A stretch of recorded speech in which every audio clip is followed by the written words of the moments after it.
Aí, se precisar, se quiser fazer o projeto, não esquece de falar comigo para tentar ajudar em alguma coisa, tá bom?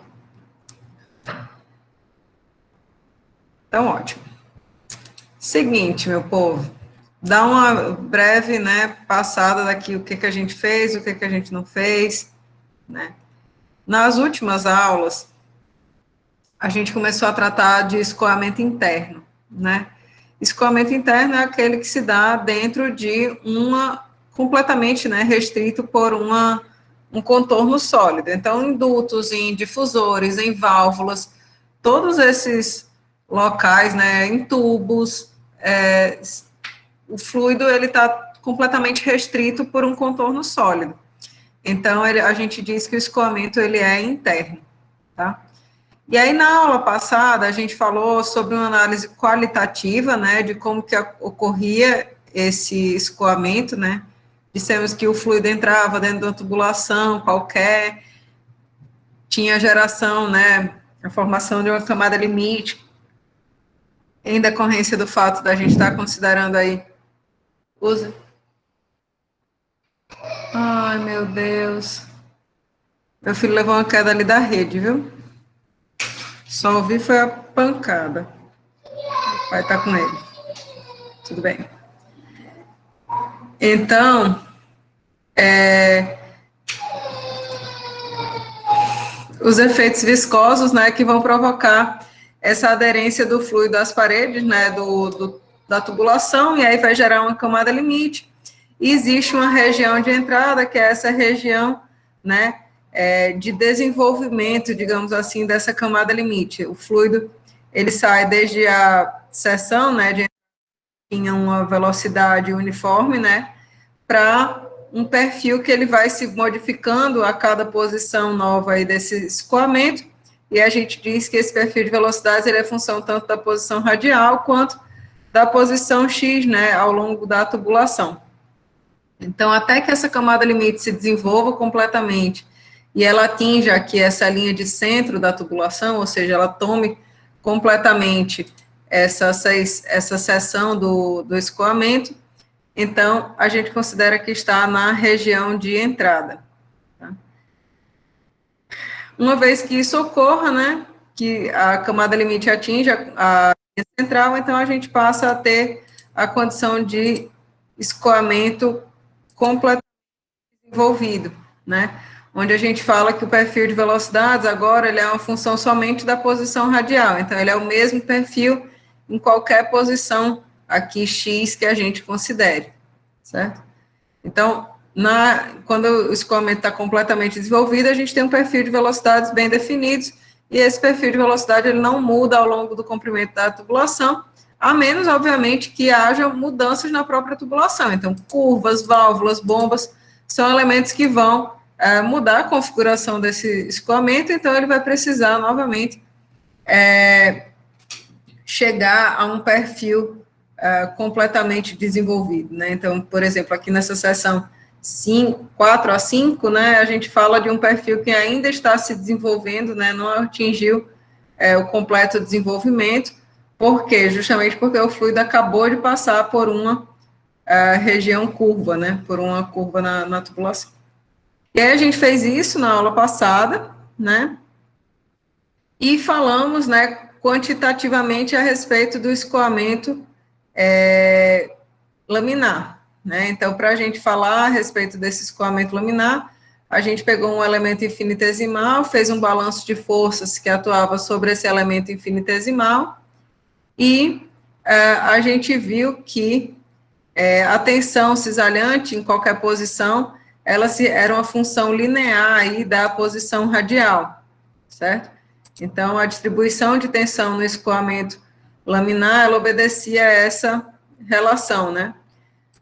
Nesse ponto aqui, a gente não tinha feito nenhuma consideração sobre se o escoamento era laminar ou turbulento. Então, até aqui, né, a gente trabalhava tanto com o escoamento laminar quanto com o escoamento turbulento. Mas para o escoamento laminar, a gente podia, né, igualar a tensão a uma relação fornecida lá para o fluido newtoniano pela equação de Newton, a lei de Newton da viscosidade, e aí isso aqui permitia a gente fazer uma integração desse perfil de velocidades, né, obtendo a equação do perfil de velocidades e outras informações importantes, como qual que seria a velocidade máxima, qual que é a vazão volumétrica, né? Então, essas informações todas a gente conseguiu calcular simplesmente porque a gente tinha uma relação como essa, que era a lei da viscosidade de Newton, que relacionava a tensão com a taxa de deformação do fluido, certo? Agora, a gente vai começar a tratar do escoamento turbulento. E aí, como vocês podem esperar, né, o escoamento turbulento ele não é tão lindamente descrito, né, tão facilmente descrito como o escoamento laminar. Por quê? A gente sabe que no escoamento laminar, o valor da velocidade média é aquele, e essa velocidade média ela não varia, né? No escoamento turbulento, a velocidade do fluido, ela varia de ponto a ponto. Por quê? A gente diz que uma componente qualquer da velocidade é a soma da velocidade média com flutuações aleatórias, né, de alta frequência, que vão, né, permitir a transferência de quantidade de movimento entre as camadas do fluido e fazer com que ocorra a mistura, né, dessas camadas de fluido. Então, aqui é uma foto do experimento lá de Reynolds, que eu mostrei para vocês na aula passada. Então, a gente vê que o corante ele é adicionado, mas essas flutuações de velocidade, pequenas flutuações de velocidade de alta frequência, fazem com que as camadas de fluido aqui, elas se misturem rapidamente. Tá? Então, como eu disse, né, existe uma componente aleatória dessa flutuação de velocidade que se soma à velocidade média, né, de modo que a velocidade em cada instante ela vai ser calculada como a soma da velocidade média mais essas flutuações, certo? Ao longo da média. E aí, como eu tinha dito para vocês no começo da aula, para o escoamento laminar, a gente tinha uma relação como essa, que tratava, né, da tensão e da taxa de deformação do fluido, né, relacionando isso aqui com a viscosidade desse fluido. Mas, para o escoamento turbulento, a gente não tem uma relação direta, como no caso laminar, então a gente não pode fazer, igualar aquela expressão de tensão na parede, sendo a queda de pressão por unidade de comprimento vezes R sobre 2, com essa expressão aqui da lei da viscosidade de Newton, certo? E isso ocorre, obviamente, porque a gente tem essas flutuações de velocidade, então isso aqui fica difícil da gente trabalhar exclusivamente com essa expressão. Tá? Então, essas flutuações de velocidade, deixa eu mostrar aqui para vocês um ponto, né? Quando a gente fala em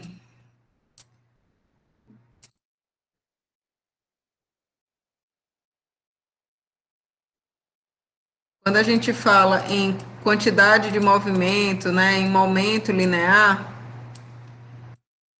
lembra que a gente disse assim, né, isso aqui não é uma dedução, tá, pessoal? Isso é só uma inferência para vocês verem de onde que vem algumas coisas, tá? Então, a gente dizia, eu não vou tratar aqui com um rigor matemático, o que é vetor, o que não é, tá? Então, a gente dizia, ó, momento é o produto massa vezes velocidade. Quando a gente fala em taxa de variação de momento, então a gente fala em massa vezes aceleração, que era força, né? Isso aqui é força. Massa vezes colocar velocidade sobre dt, só para dt. E aí, se a gente falar em tensões, a gente fala em dividir uma força por uma área, não é isso? Isso aqui gera uma tensão.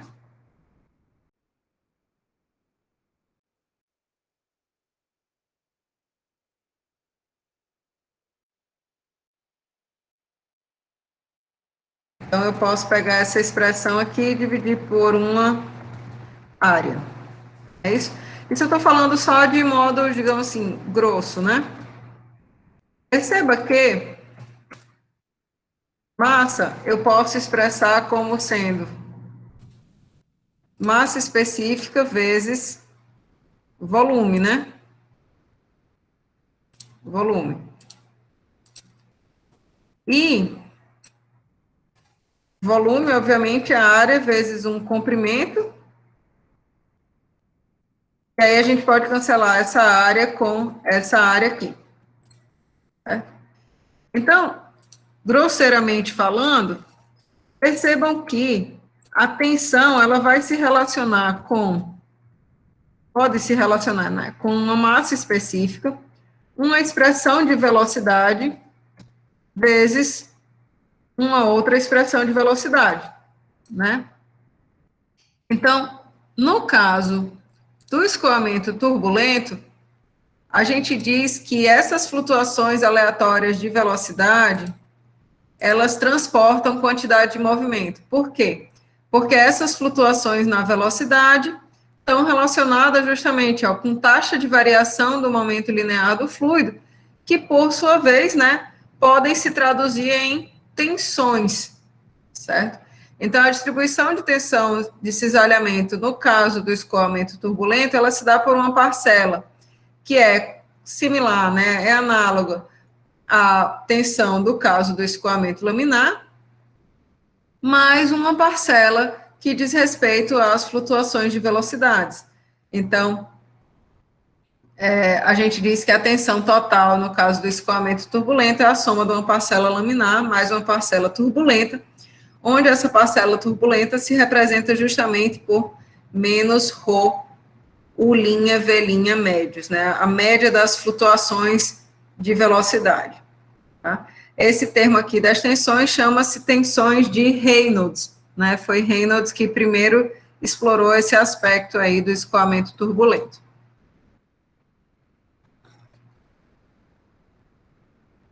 Então, veja só, no caso laminar, a gente tem que as partículas fluidas, elas vão se relacionar diretamente somente com as suas vizinhas mais próximas, né? Então, a gente tem a transferência de quantidade de movimento simplesmente pelo fato de ocorrer uma difusão, digamos assim, da quantidade de movimento, difusão do momento linear entre as camadas do fluido. No caso do escoamento turbulento, não.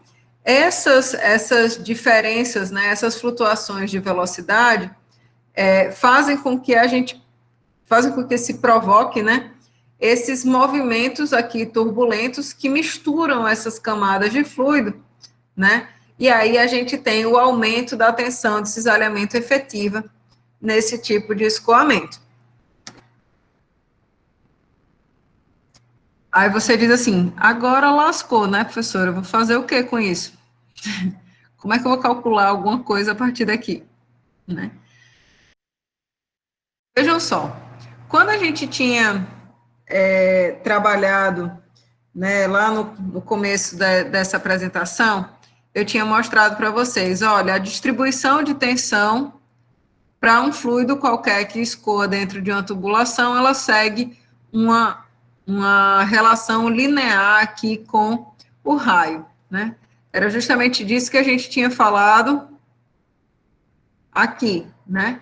A gente tinha feito esse balanço de forças no elemento infinitesimal, e aí a gente tinha visto que a tensão, em qualquer ponto, ela se relacionava com o raio através da equação de uma reta, né? Então, a gente tinha obtido essa distribuição aqui de tensão, certo? E nesse ponto, a gente não tinha feito qualquer consideração sobre o escoamento ser laminar ou turbulento.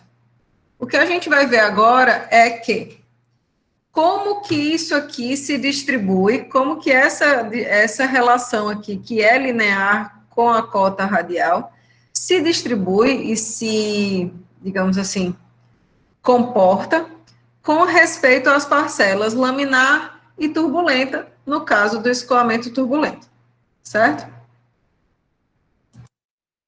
Então, aqui, ó, está descrito justamente com essa linha cheia, com essa linha cheia, está mostrado justamente aquela relação linear que eu tinha apresentado para vocês anteriormente, certo? Quando a gente fala em distribuir essa tensão total aqui, esse tal, entre as parcelas laminar e turbulenta, né, a gente espera que no escoamento turbulento, né, a parcela referente à tensão turbulenta seja maior, né, obviamente. Porém, o que a gente verifica é que essa parcela referente à tensão turbulenta, ela de fato ela é maior sempre que a gente fala em porções mais próximas aí dessa linha de centro da tubulação. A tensão turbulenta ela é dominante, né? Nas porções mais próximas da parede, ó, veja aqui, ó, aqui é a parede da tubulação, né? Nas porções mais próximas dessa parede, a parcela da tensão laminar, ela é mais importante, certo? Então, a tensão laminar, ela vai ser predominante nessa região próxima à parede, enquanto a parcela turbulenta vai ser predominante na região longe da parede. E isso faz, né, sentido, porque veja só, quando a gente fala da tensão laminar, a gente está falando do produto da viscosidade vezes uma derivada, né, uma taxa de deformação do fluido, né, com a cota Y.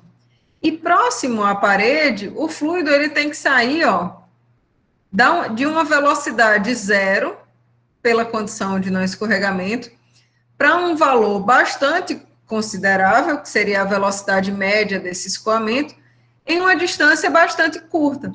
Então, essa taxa de deformação, esse du/dy, ele é bastante grande na região próxima à parede. Então, os efeitos viscosos, eles são mais pronunciados próximo à parede.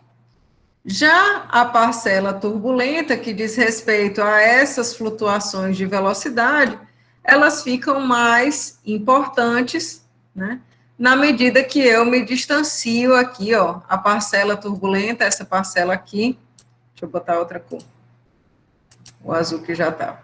Essa parcela turbulenta, ó, ela se torna sucessivamente maior, maior e maior, certo? Então, a tensão de cisalhamento, ela continua sendo proporcional à distância da linha de centro, então, eu continuo tendo essa relação, né, a tensão sendo 2 vezes a tensão na parede, vezes a posição, olha que negócio doido que ele escreveu aqui. A tensão continua sendo proporcional aí a ΔP sobre L, né, sendo uma função linear da cota radial, porém, a gente tem essa distribuição, né, nesse momento qualitativa, dessa tensão nas parcelas laminar e turbulenta.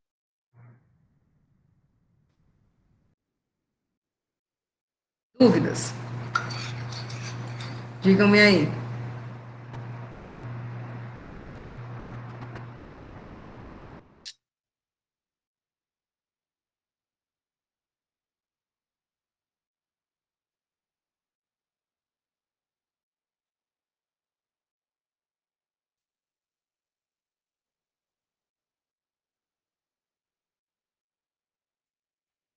Tudo tranquilo até agora, meu povo?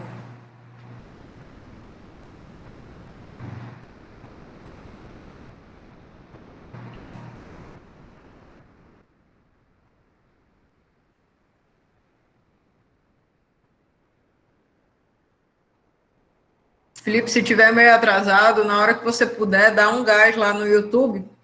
Tá tudo lá, viu?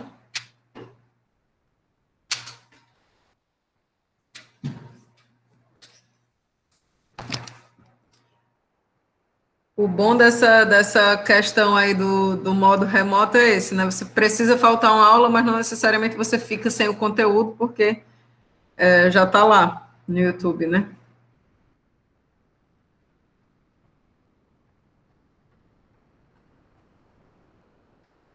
Show de bola. Se tiver dúvida, pode mandar, viu?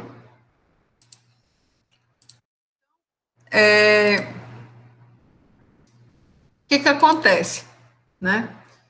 A gente chegou agora no impasse que a gente não tem aquela equação lá da tensão sendo igual a μ deu dr, né? A tensão se relacionando com a lei da viscosidade de Newton para o escoamento turbulento, mas a gente tem que estudar o escoamento turbulento de qualquer maneira, né? Porque 99%, digamos assim, dos escoamentos que a gente tem no nosso dia a dia são turbulentos, tá? Então, já que a gente não tem como fazer essa dedução matemática exatamente igualzinho como a gente fez para o caso do escoamento laminar, a gente vai se utilizar, né, de relações empíricas, de relações semi-empíricas, a gente vai se apoiar na análise dimensional para poder analisar esse escoamento turbulento, certo? Então, veja só, eu tinha trazido para vocês, né, ainda agora, uma expressão da tensão cisalhante como sendo justamente μ du dy. Eu vou copiar essa expressão aqui.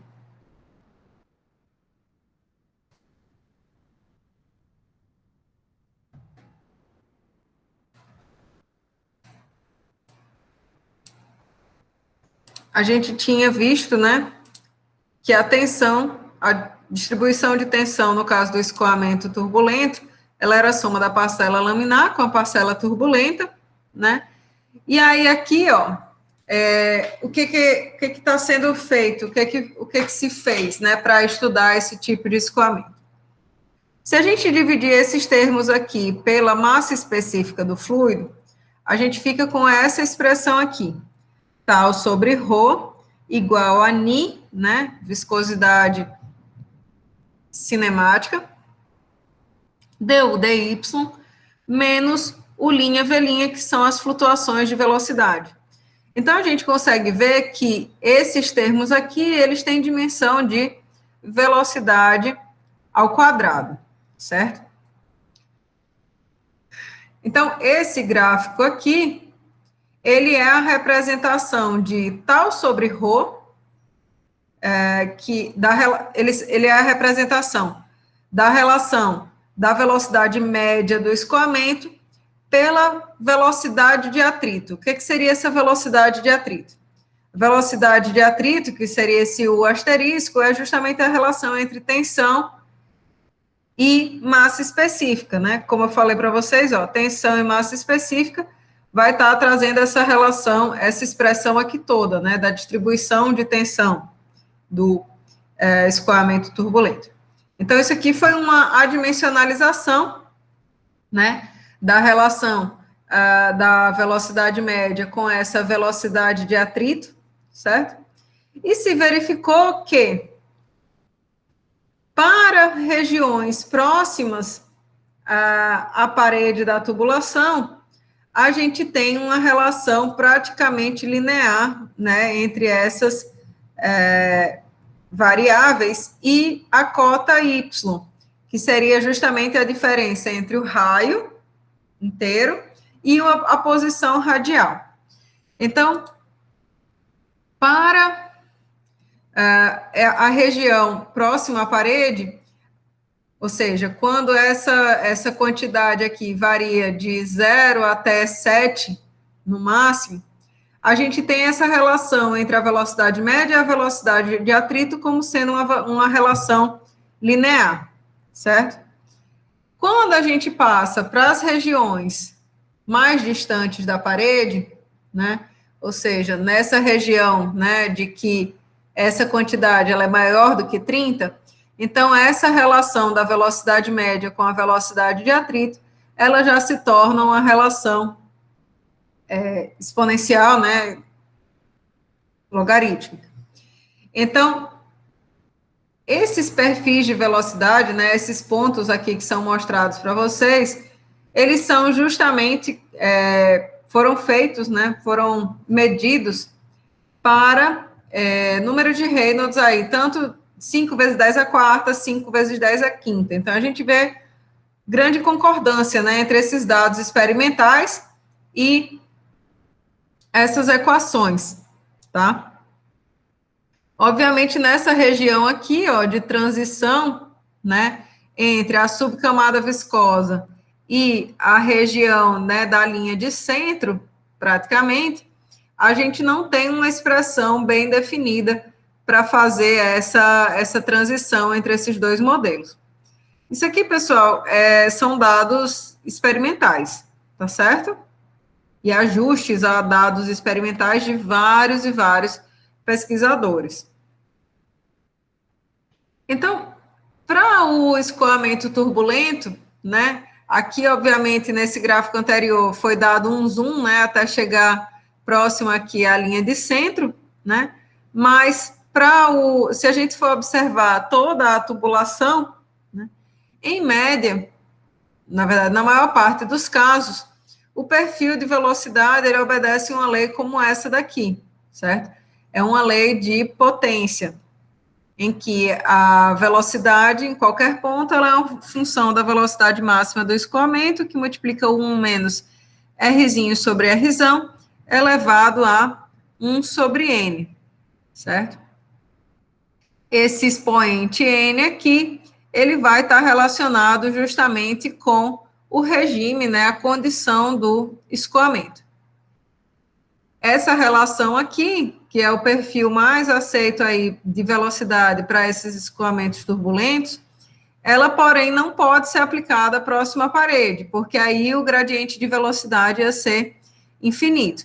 Então, para regiões até y sobre r menor do que 0,04, 0,004, então a gente tem essa expressão sendo válida, né? Então, como essa região aqui é muito pequena, é bem próxima realmente à parede, esse perfil, ele expressa, né, com muita precisão o comportamento de velocidade no escoamento turbulento, tá?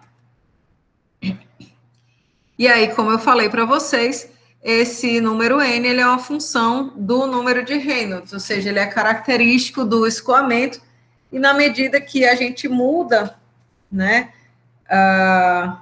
para escoamentos cada vez mais turbulentos, né, o expoente n também vai mudando, certo? Então, essa seria uma expressão genérica para cálculo do expoente n. Em geral, né? Em geral, não.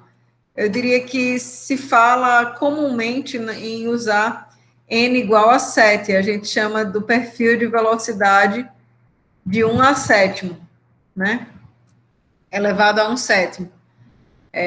E aí, isso seria correspondente aí a um escoamento com o número de Reynolds da ordem de 10 a quinta, aproximadamente, né?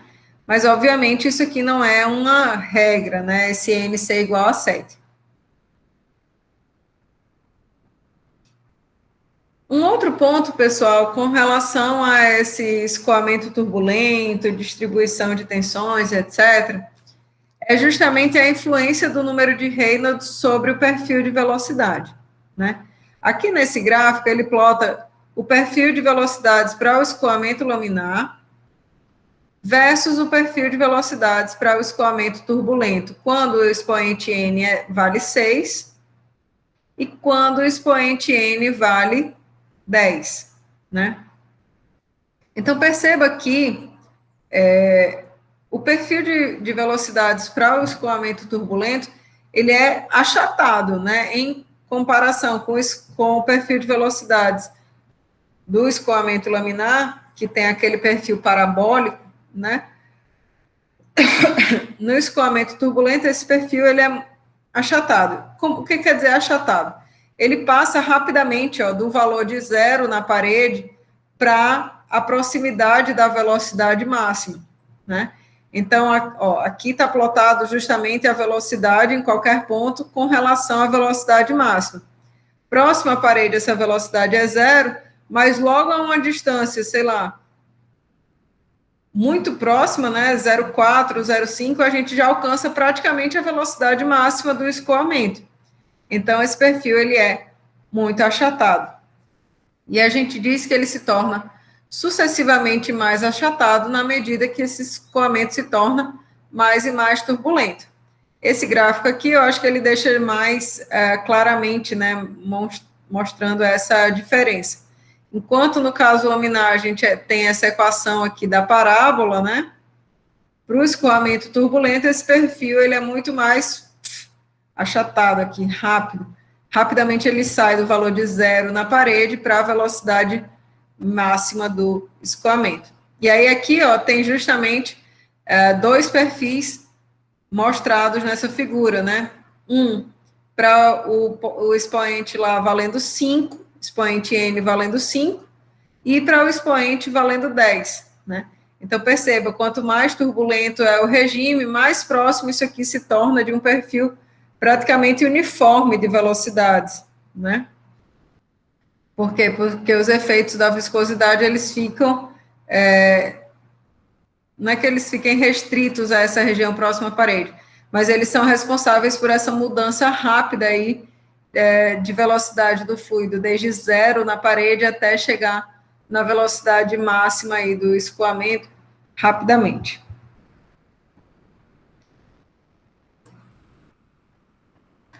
Tudo certo aí, digamos, qualitativamente, como que está esses escoamentos, como se comporta esse escoamento turbulento. Pois pronto. Já que a gente está escoamento viscoso, turbulento, e a gente falou que não existe essa relação direta que permita a gente fazer aqueles cálculos de vazão, queda de pressão, etc., pela via que a gente fez para o escoamento laminar, né, a gente vai partir para considerações de energia nesse escoamento em tubos, para que a gente possa fazer alguma estimativa com relação a esse escoamento, ok? Então, a gente sabe, né, o atrito ele vai ser um grande consumidor da energia disponível para o fluido, e, obviamente, energia é um custo de operação. É um custo de operação, principalmente porque a gente vai precisar, né, na medida que se aumente, por exemplo, o atrito em uma dada condição de escoamento, a gente vai precisar de um equipamento de bombeamento maior, mais caro, mais digamos, robusto para realizar uma dada operação.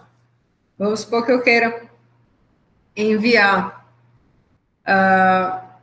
água daqui para Mossoró, através de, sei lá, um canal aí, uma rede de tubulações. Isso é uma condição. Se eu quero enviar petróleo, que é um fluido muito mais viscoso, eu vou ter uma outra condição de consumo de energia e, obviamente, também de custo de bombeamento nesse processo, certo? Então, eita, peraí. Isso aqui veio de outros carnavais, como diz o outro. Então, no escoamento interno, né, como esse que a gente está trabalhando agora, em regime permanente, de um fluido incompressível, né, sem considerar outras formas de realização de trabalho, que não seja do escoamento, né, e considerando energia e pressões uniformes entre as seções 1 e 2, a gente pode falar aqui, né, em aplicar a segunda lei, primeira lei da termodinâmica, né, que seria a nossa equação de conservação de energia. Se a gente fizer isso, a gente pode ver que alguns desses termos, eles vão se cancelar diretamente, né? Então, na ausência de trabalho de eixo, na ausência de outras formas de trabalho que não seja de escoamento, né? Então, não tenho trabalho outros, nem de tensões cisalhantes. Para um escoamento em regime permanente, então a gente ficaria com uma única seção de entrada aqui, uma única seção de saída. Então, a gente sabe que para o escoamento em regime permanente de um fluido incompressível para uma única seção de entrada e uma única seção de saída, essa vazão mássica aqui, ela é a mesma, né? Entre as seções de entrada e as seções de saída. Então, a gente podia trabalhar com essa equação da conservação da energia numa perspectiva bastante simplificada, né?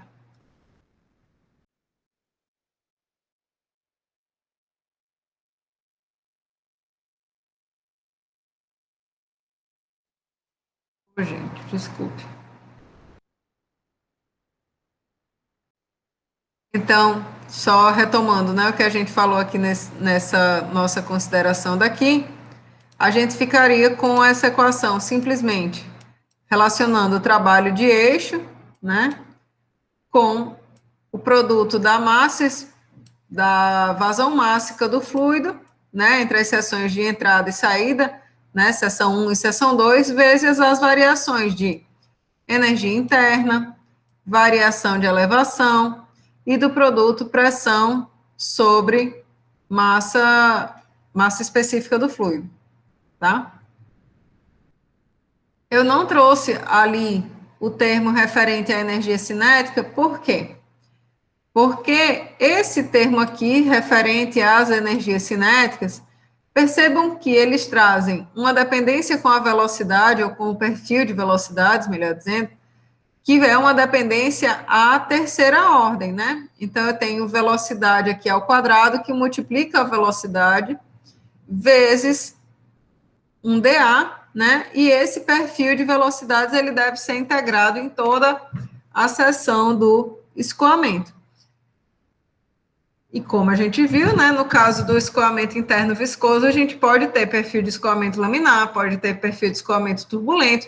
Então, a gente tem configurações de como que a velocidade varia através de uma área da seção de maneira distinta, né, para cada condição de escoamento. Para que a gente não tenha que trabalhar com essas integrações aí mais complexas,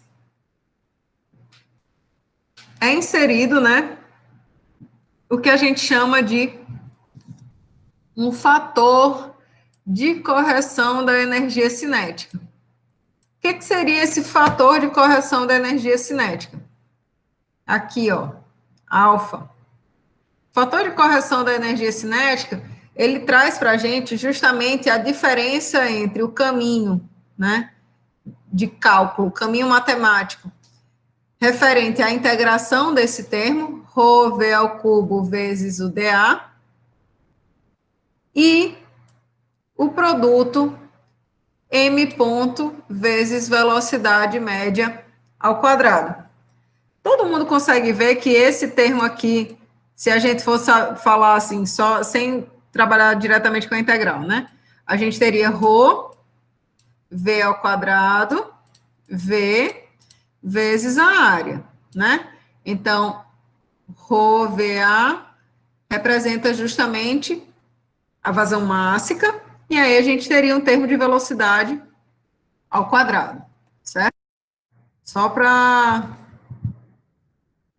a gente trabalhar na mesma página, né?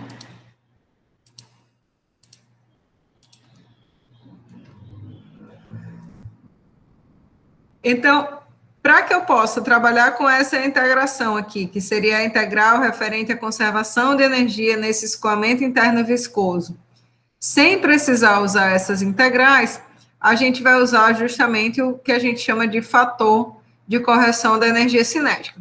Então, ao invés de trabalhar aqui com integral de ρ V2 ao quadrado vezes V2 dA2, né, integrar isso aqui tudo na área, a gente vai trabalhar com esse produto, que seria justamente alfa da seção 2, m ponto, que multiplica V2 médio, a velocidade média na seção 2, tá? Mesma coisa a gente vai fazer aqui para essa outra integral aqui, certo? Percebam que, para perfis de velocidade uniforme, pouca diferença, não vai fazer diferença nenhuma entre eu integrar ρv ao cubo dA em toda a área, ou multiplicar m ponto vezes v médio ao quadrado. Por quê? Porque essa integral aqui vai resultar exatamente a mesma coisa que esse numerador, esse denominador, certo?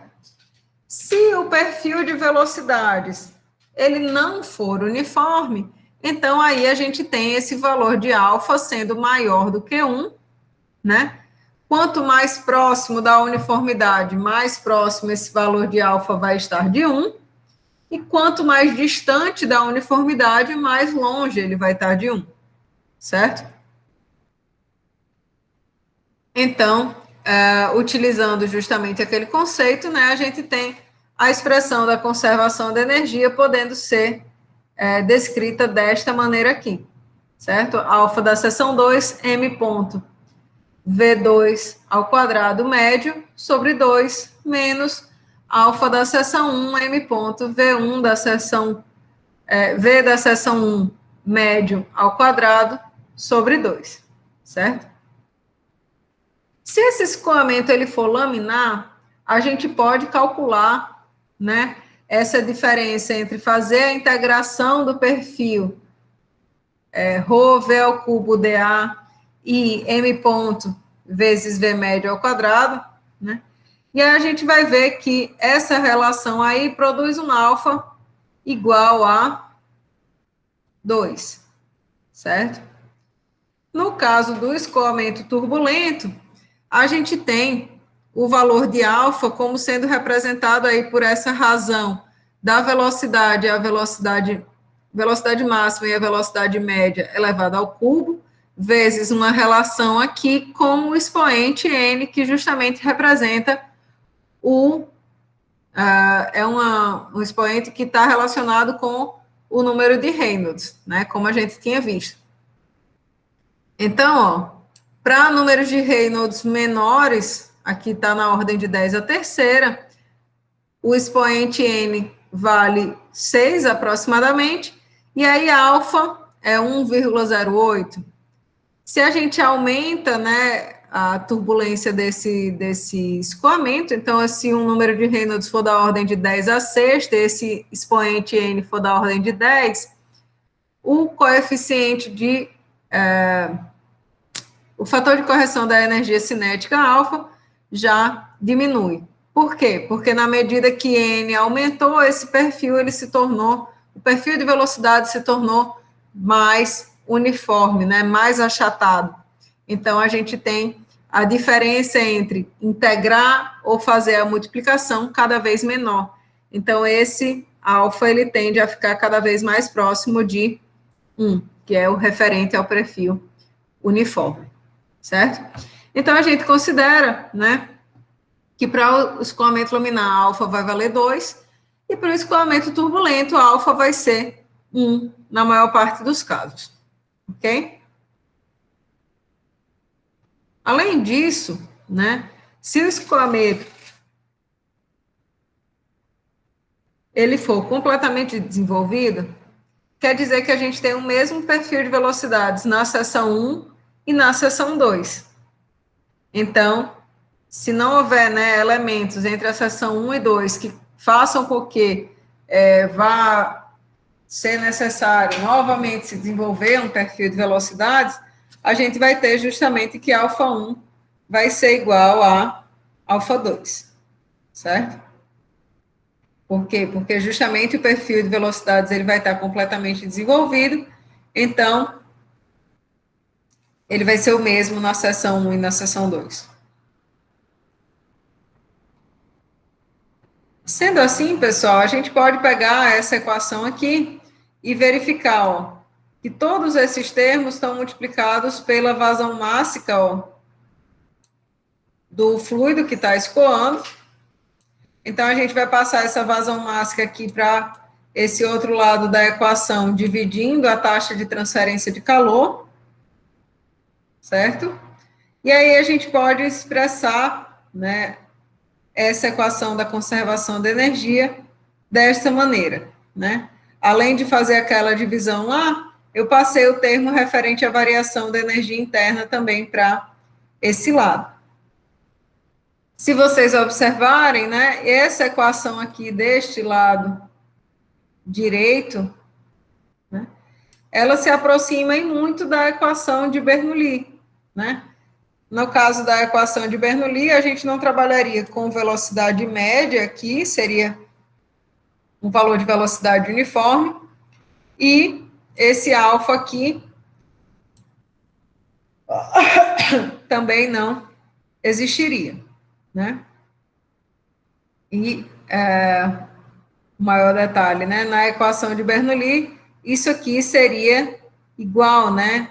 Esses termos referentes às pressões, a energia referente à energia potencial, referente à energia cinética, o somatório de todos esses termos seria igual, né? De uma seção 1 para a seção 2. E o que a gente está vendo aqui, né? Nesse escoamento interno viscoso, é justamente que existe uma diferença em energia mecânica entre as duas seções, entre a seção 1 e a seção 2, né?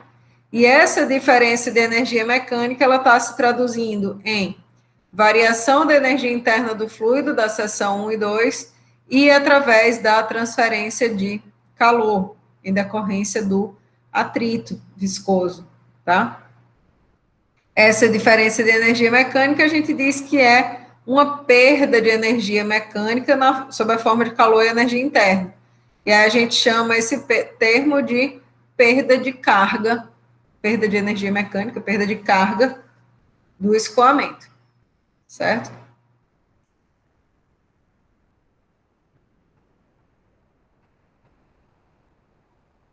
Perceba que se a gente for fazer uma análise dimensional aqui desse termo, a gente tem, né, a perda de carga total com dimensões, né, sendo expressa aí em comprimento quadrado por tempo quadrado.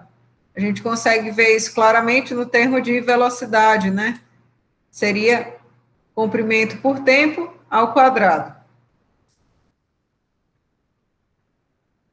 Essa outra forma de representar aqui que eu coloquei para vocês, né, que seria perda de carga dividido pela aceleração da gravidade, né, eu dividi a equação toda pela aceleração da gravidade, ele tem dimensões, ó, simplesmente de comprimento, né?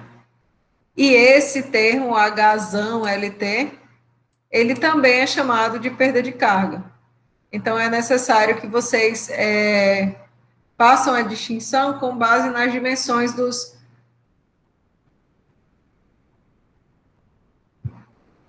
do que é informado para vocês.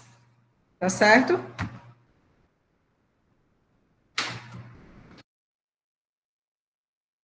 Todo mundo entendeu como foi que a gente chegou nessa perda de carga, com o que ela representa, essa perda de energia mecânica e tudo mais? Como é que estamos?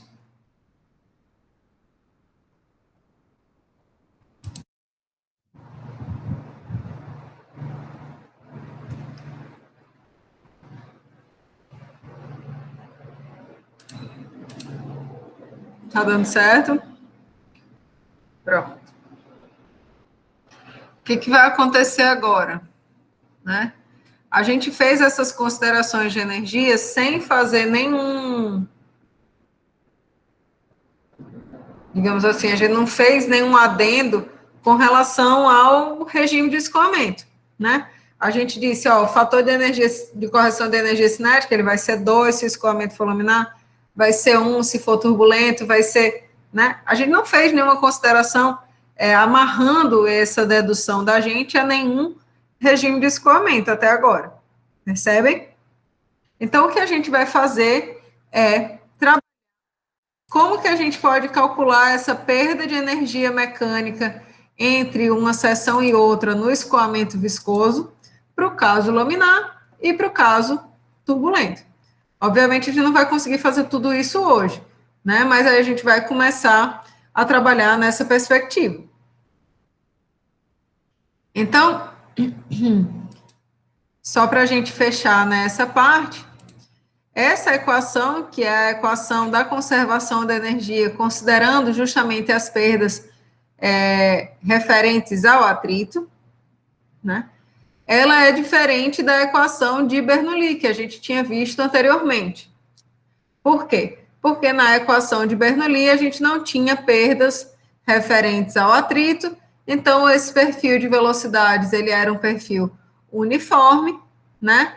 E aí a gente tinha a igualdade entre essas duas parcelas aqui, tá?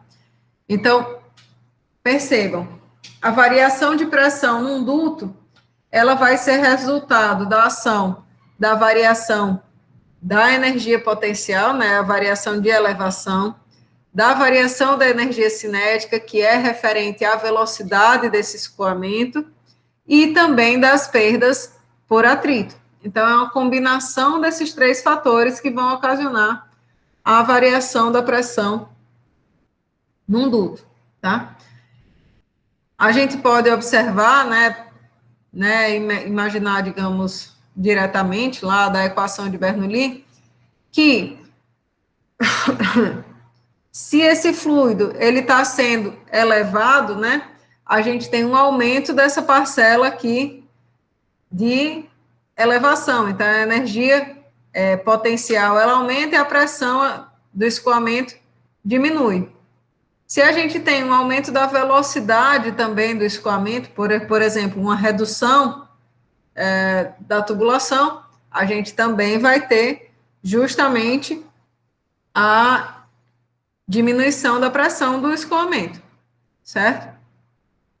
Então, esses 2 fatores, se somando com o atrito, é que vão determinar se uma dada pressão ela vai aumentar ou diminuir de uma seção para outra, né? Se a variação de pressão ela vai ser positiva, né, de uma seção para outra ou não.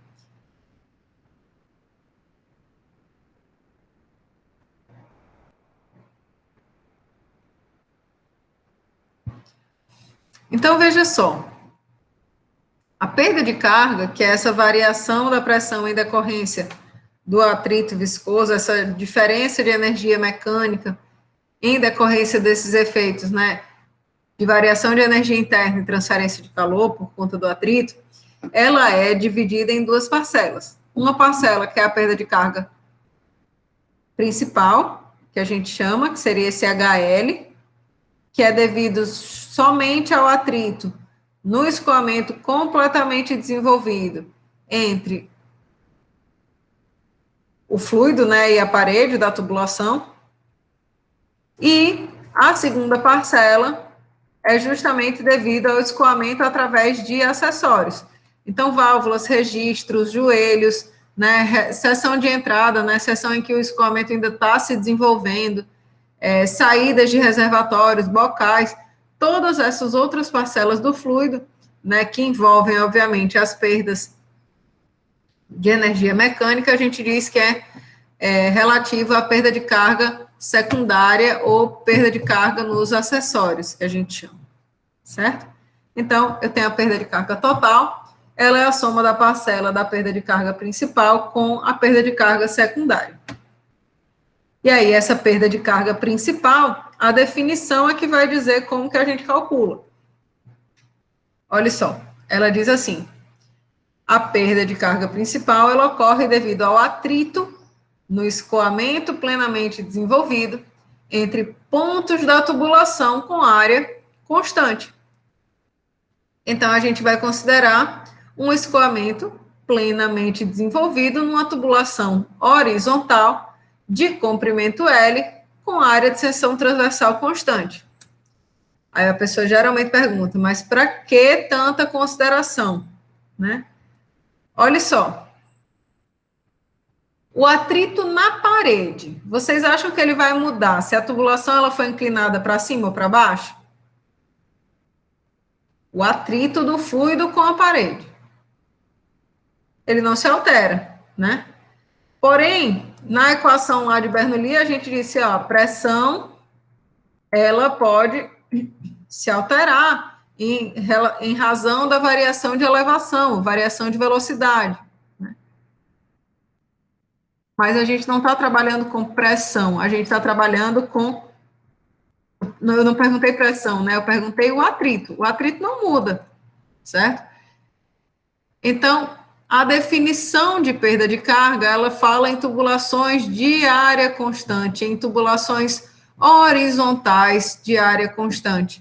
Por quê? Porque a contabilização das variações de elevação entra na parcela lá de energia potencial. Não precisa ser contabilizada aqui, certo? Então, considerando esse escoamento plenamente desenvolvido numa tubulação horizontal de comprimento L com área de seção transversal constante, a gente vai ver que se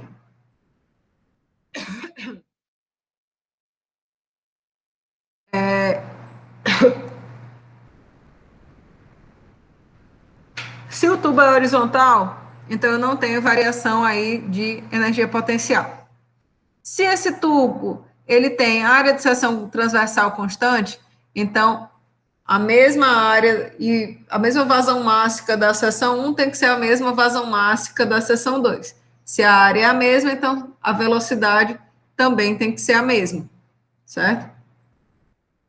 De tal maneira que a perda de carga principal ela vai ser representada pela variação de pressão, ou seja, ΔP, sobre ρg, certo? Então, a perda de carga principal ela é devida ao atrito no escoamento completamente desenvolvido entre pontos da tubulação com a área constante e, portanto, independe da orientação da tubulação. Por quê? Porque ela é devida ao atrito, certo? Obviamente, eu posso também representar essa perda de carga com dimensão de velocidade ao quadrado, né? L quadrado por tempo quadrado, comprimento quadrado por tempo quadrado, como por dimensão de comprimento. E aí vocês que vão ter que avaliar qual é qual, a depender das informações fornecidas em cada caso, certo?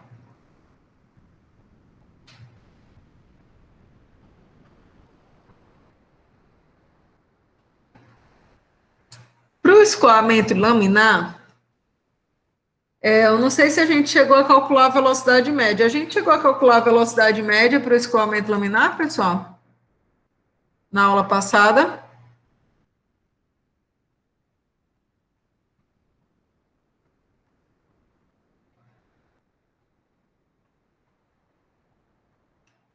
Eu acho que talvez a gente não tenha calculado, mas a gente consegue calcular. Então, a gente consegue calcular rapidinho aqui, eu mostro para vocês onde é que vem.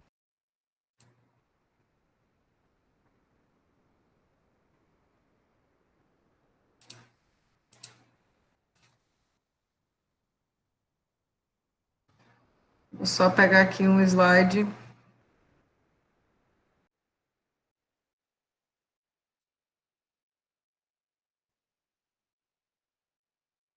Eu vou pegar a equação do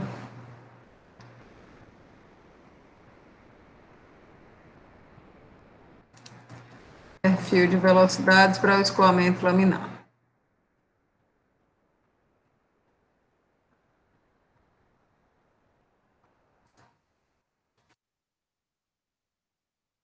Então, veja só, a gente sabe que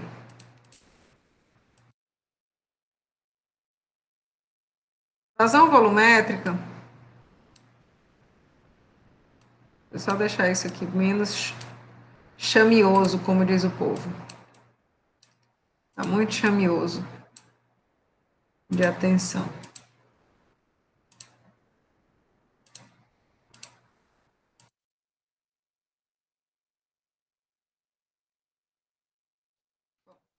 A gente sabe que vazão volumétrica, ela é dada pela integração do perfil de velocidades, né, vezes um dA, vazão volumétrica.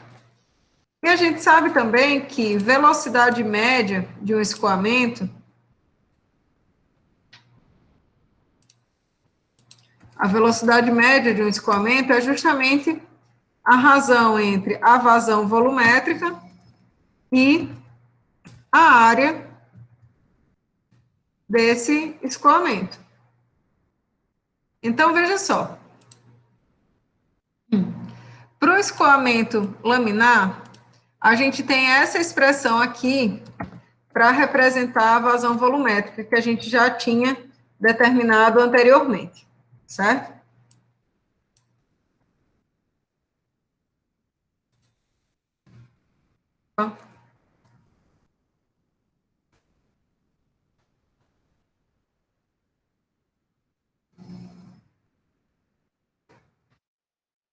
Um minutinho. Breno, Breno, tem alguém no portão.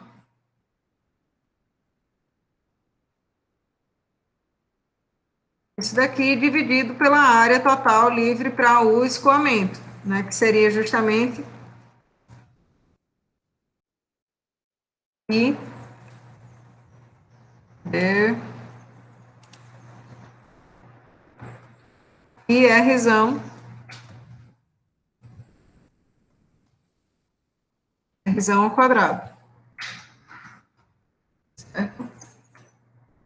Então, a velocidade média para o escoamento laminar, a gente consegue ver que vai ser ΔP sobre L vezes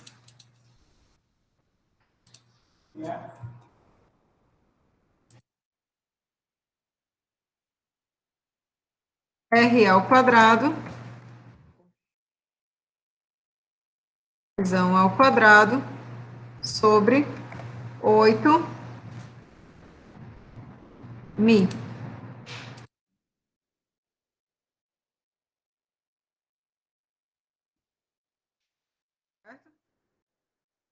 Para o escoamento laminar, tá?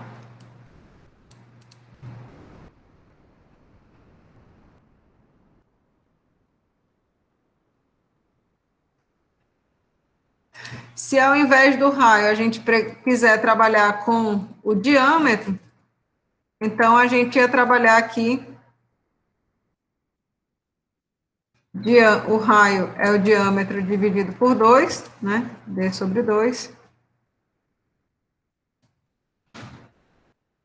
Então, essa expressão ia ficar justamente aqui, diâmetro ao quadrado, e 4 vezes 8, 32 mil, certo? Para que eu estou fazendo isso? Porque essa expressão aqui para a velocidade média do escoamento laminar, em combinação com o número de Reynolds, vai poder fornecer para a gente uma medida justamente de ΔP sobre ρg, ou seja, a medida da perda de carga principal para esse tipo de escoamento, certo? Então, veja.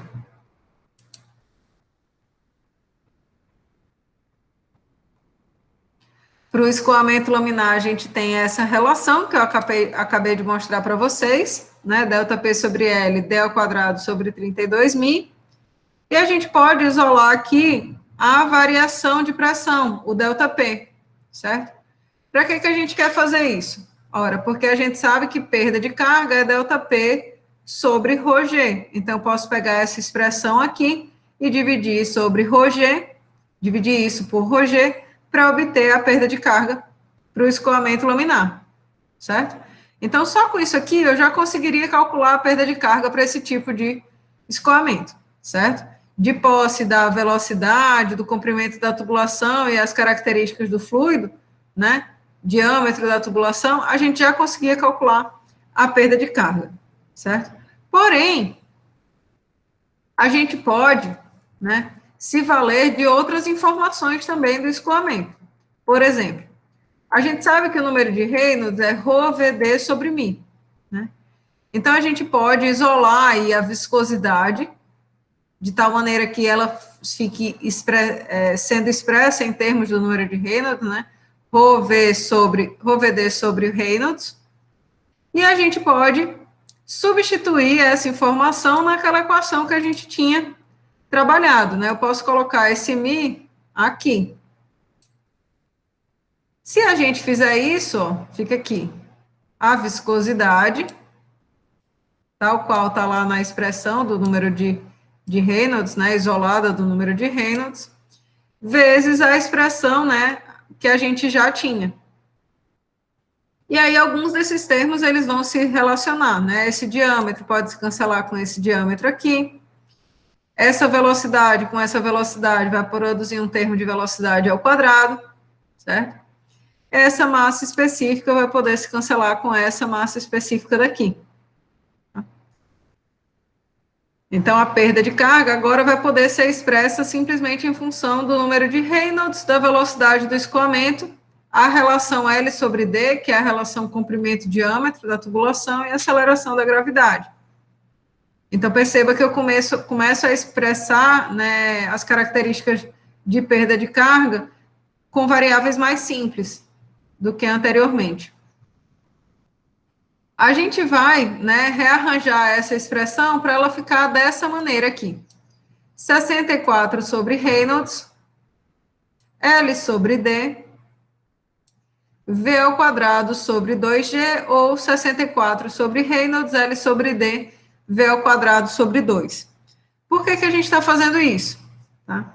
A gente expressa dessa maneira, pessoal, porque fazendo assim, a gente fica claramente, né, com a informação da carga de energia cinética, a razão de aspecto, né, essa razão comprimento diâmetro, e uma dependência aqui direta com o número de Reynolds.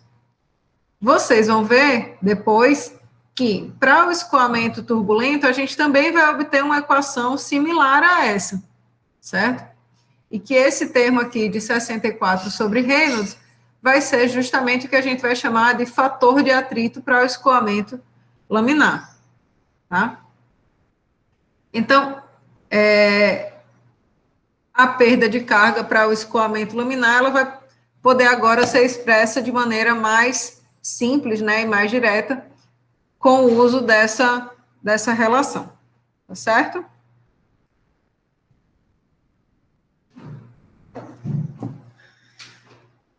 Para o escoamento turbulento,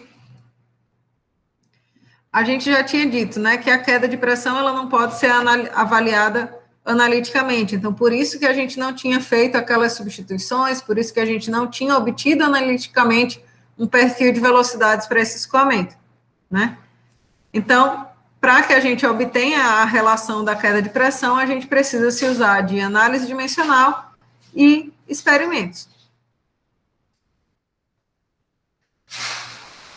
Experimentalmente, né, se observa que a queda de pressão causada pelos efeitos do atrito, ela vai ser dependente de alguns parâmetros desse escoamento, né? Que parâmetros são esses? O diâmetro da tubulação, o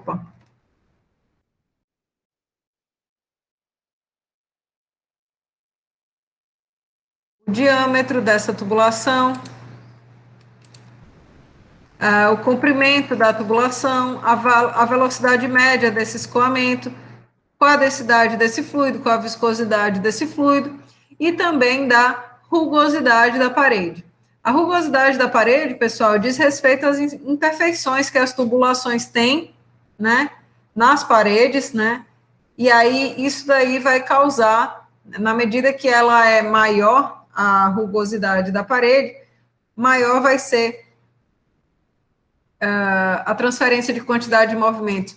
Por quê? Porque a gente tem, proporciona mais mistura ainda para as camadas de fluido. Então, se a gente fosse fazer uma análise dimensional disso daqui, a gente ia dizer, ó, ΔP é uma função de D, Rho, Mi, L, V médio e rugosidade. Então, a gente tem 6 parâmetros, ΔP, D, Rho, Mi, L, V e E, 7 parâmetros. E esses 7 parâmetros, eles são descritos através de 3 dimensões fundamentais, massa, comprimento e tempo. Então, a gente tem aí a possibilidade de formar 4 grupos adimensionais, certo? Então, se a gente fizer essa análise dimensional, N igual a 7, J igual a 3, a gente tem 4 grupos adimensionais para trabalhar. Se escolher como variáveis repetidas Rho, V e D, né? Uma variável, só para lembrar aqui vocês, uma variável característica das propriedades do fluido, uma variável característica dos efeitos do escoamento, né, efeitos externos, e uma característica geométrica, tá? A gente ia poder, se a gente fizesse essa análise dimensional, a gente ia obter algo como isso. Esse é adimensional, ΔP sobre Rho V médio ao quadrado, sendo uma função desse adimensional, que é 1 sobre o número de Reynolds, E sobre D, que é a relação rugosidade e diâmetro, e L sobre D, que é a que a gente chama de razão de aspecto. Tá?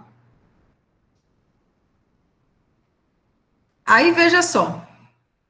ΔP sobre Rho, conseguem ver que a gente tinha acabado de dizer que era justamente perda de carga?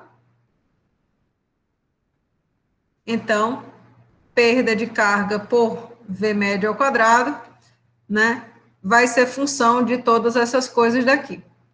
Se observa experimentalmente que a perda de carga ela é diretamente proporcional a L sobre D.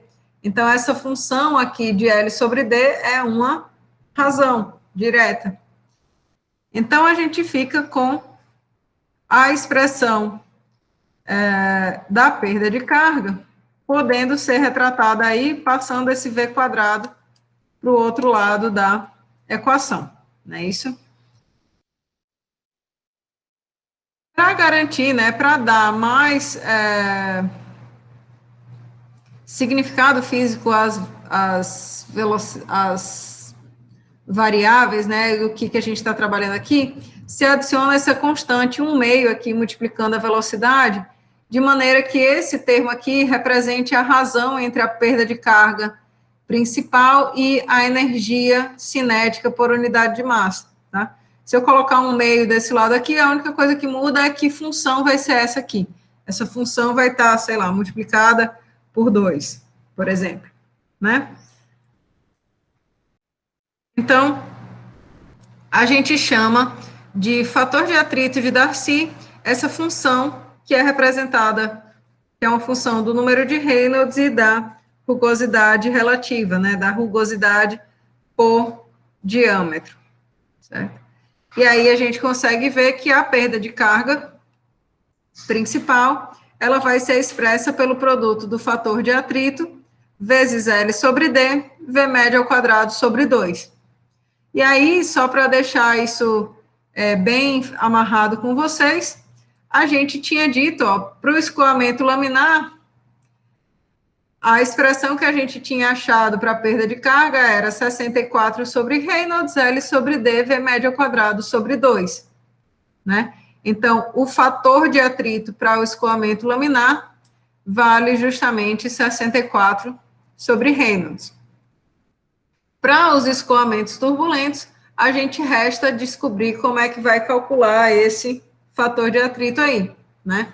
E aí a gente vai determinar, vai usar o diagrama de Moody, relações empíricas, etc., para poder fazer essa determinação, ok? E isso são cenas dos próximos capítulos. No capítulo de hoje era isso.